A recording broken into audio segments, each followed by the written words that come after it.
وہ بس عورت کو ایک پرکشش وجود کی طرح دیکھتا ہے۔ میں بھی آج اس محروف کا دیدار کرنا چاہتا تھا۔ تبھی جب راہداری سے وہ اندر جانے لگی تو میں نے اس کا پیچھا کیا۔ ایک قوت تھی جو مجھے اس کی جانب کھینچ رہی تھی۔ بلال نے مجھے منع بھی کیا کہ افضل نے تمہیں دیکھ لیا تو وہ تمہیں اچھی خاصی ڈانٹ سنائے گا، کیونکہ گاڑی سے نکلنے والی لڑکیوں کو افضل ہی اندر کمرے تک لے کر جاتا تھا۔ پر مجھ سے اس دن صبر نہیں ہوا۔ میں اس لڑکی کے پیچھے پیچھے چل پڑا۔ بات سنیے، میں نے اس سے بات، اس نے اپنی رفتار تیز کر دی۔ اس کا برقع اس کے قدموں میں آ رہا تھا اور وہ بہت پریشان اور نروس لگ رہی تھی۔ لگتا تھا کہ اسے میرا بلانا اچھا نہیں لگا، مگر وہ محروق ہی تھی۔ میرا دل کہہ رہا تھا۔ تبھی آگے بڑھ کر میں نے اس کا راستہ روک لیا، مگر یہ دیکھ کر میری آنکھیں پھٹی کی پھٹی رہ گئی کہ وہ محروق نہیں بلکہ میری اپنی سگی بہن نادیہ تھی۔ نادیہ، تم یہاں کیسے آئیں؟ میں نے حیرت سے نادیہ سے پوچھنا چاہا۔ نادیہ نے میری بات کا کوئی جواب نہیں دیا۔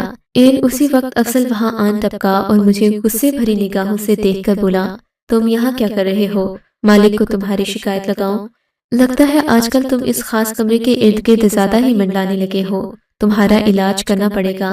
افضل نے مجھے تیور دکھائے، مگر مجھے کوئی فرق نہیں پڑا، کیونکہ میری اپنی سگی بہن نادیہ آج اس کمرے میں جا رہی تھی اور مجھ سے صبر نہیں ہو رہا تھا کہ میں اسے اس کمرے سے کھینچ کر باہر لے آؤں۔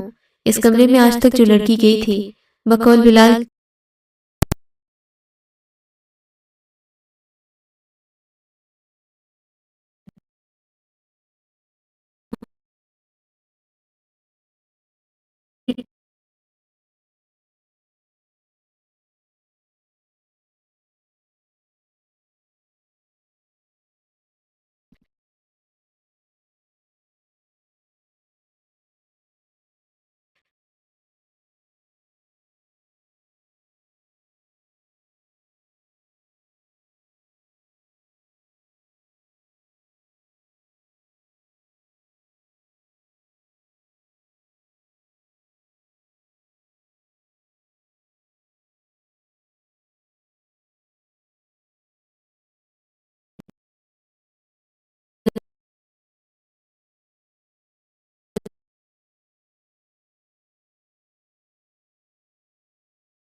ان کو خود تلاش کر کے اپنے گھر تک لے آؤں گا، ان کو پریشان ہونے کی ضرورت نہیں۔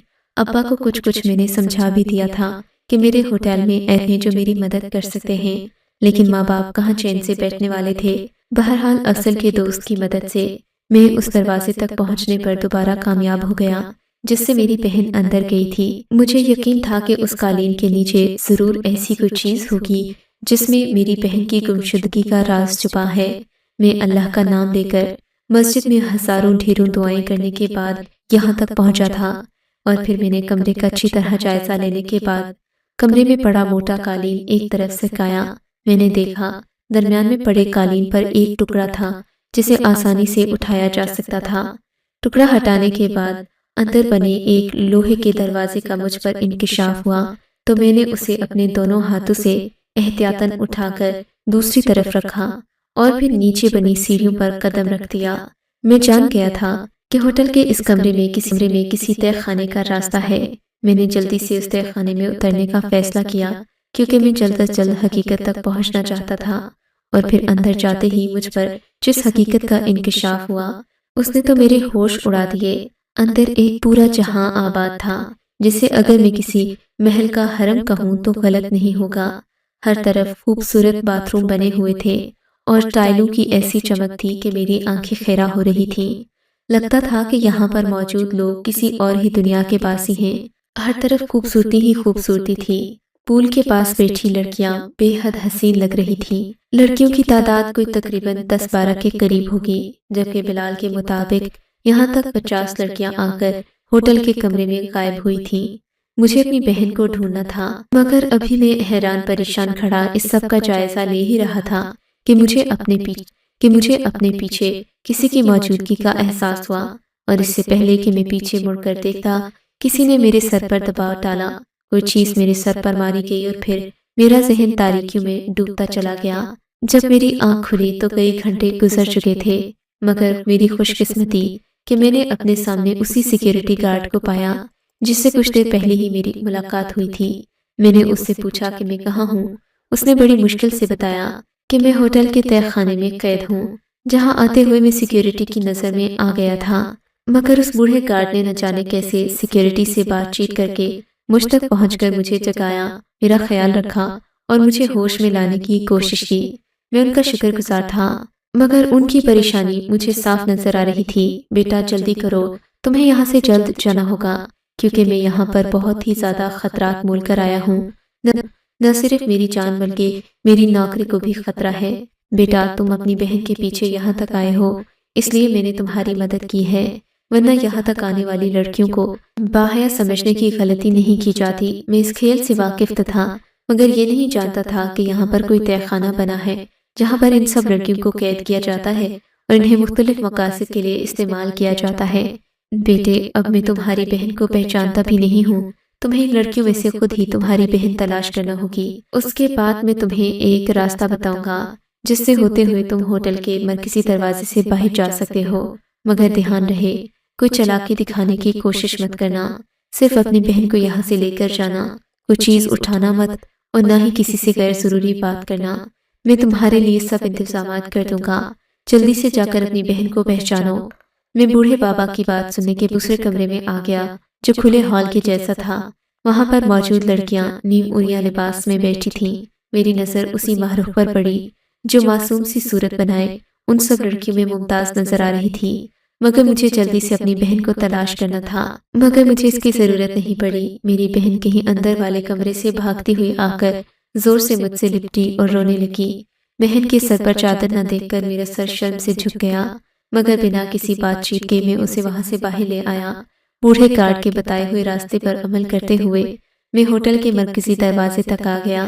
اس محروم کا خیال مجھے ستا رہا تھا، میں اسے بھی اس جہنم سے نکالنا چاہتا تھا۔ سچ پوچھے تو میری پہلی نظر اسی پر پڑی تھی، مگر مجھے اپنی بہن کی عزت عزیز تھی۔ میں اپنی بہن کو وہاں سے باہر بحفاظت لے آیا۔ بہن مجھ سے معافیا مانگنے لگی، میں نے اس کی کسی بات کی کوئی پرواہ نہ کی اور گاڑی میں بٹھا کر گھر لے آیا۔ گھر آ کر میں نے اسے گاڑی سے گھسیٹتے ہوئے باہر نکالا اور اماں ابا کے سامنے کسی مجرم کی طرح پیش کیا۔ وہ بھی خوف کے مارے ہانپ رہی تھی۔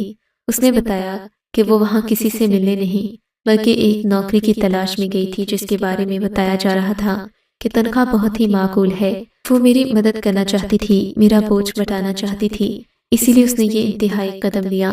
وہ جانتی تھی کہ میں اس ہوٹل میں پہلے سے ملازمت کرتا ہوں، اسی لیے اسے یہاں کے لوگوں پر اعتبار بھی تھا، کیونکہ میں گھر میں اپنے باس اور مینجمنٹ کی ہمیشہ تعریف کیا کرتا تھا۔ مگر میری بہن کو شاید زمانے کا علم نہیں تھا کہ ہر اچھا نظر آنے والا انسان اندر سے اچھا نہیں ہوتا، اس کے کئی رنگ کئی روپ ہو سکتے ہیں۔ ہم سب شکر گزار تھے کہ میری بہن ایک بڑے حادثے کا شکار ہونے سے بچ گئی۔ میں نے بلال اور افضل اس سیکیورٹی گارڈ سے دوبارہ بات کی کہ اس خفیہ تہہ خانے کو پولیس کی مدد سے ان گناہوں اور برائیوں کا اڈا بننے سے روکا جائے جو نہ نکلنے والی دلدل کی طرح ہوتی ہے، مگر وہ مجھ سے یہی کہہ کر مجھے خاموش کروا دیتے کہ اس ملک کا انصاف بھی بکا ہوا ہے، اگر تم یہ کوشش کرو گے تو اپنی بھی جان سے جاؤ گے، سو جو ہوا اسے بھول جاؤ۔ مگر میں آج تک اس محروم کا چہرہ بھلا نہیں سکا جسے میں نے پہلے دن اس ہوٹل کے دروازے سے اندر آتا دیکھا تھا۔